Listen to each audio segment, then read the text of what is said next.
Welcome everyone to the George C. Marshall International Center's second annual Founders Day event. My name is Edmund Rhodes and I will be your Master of Ceremonies today. I'm also the grandson of B. Powell Harrison, without whom this house would not be here today, and I literally would not be here today. The titling of this event, the second annual event, was to express our thanks and appreciation for the vision that Mr. Harrison and his contemporaries and the folks that immediately followed them had to preserve this place with a view toward what it could be.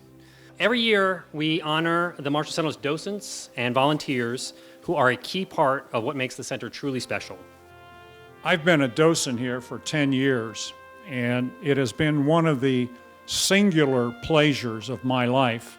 For my grandfather, preserving Dodona was more than a campaign to memorialize one of the nation's greatest heroes. It was also about preserving a sense of the personal qualities that Marshall exemplified in a world that is increasingly complex and challenging. Marshall was the type of man who led by example, and my grandfather hoped that learning his history would inspire future generations to carry forward some of his life lessons, to dream big, to meet challenges head-on and with determination, to embrace the simple joys in life, to be grateful for what you have, and to treat others with respect and kindness.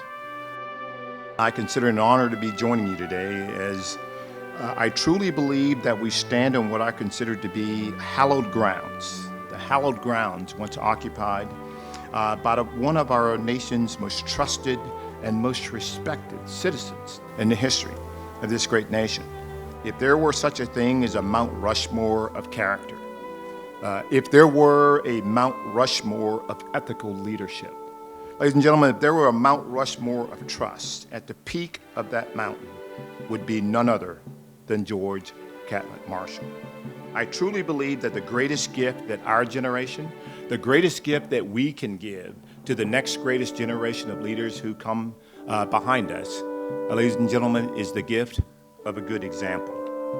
Who better to use as an example to inspire the future leaders of this country than George Marshall? We have very bold ambitions and goals for the future of this institution and this special place. So on that broad list of ambitious goals is to double the number of annual visitors that come here, because this remarkable place is a platform to tell the story of this great American. Thank you for your time. Thanks for being here.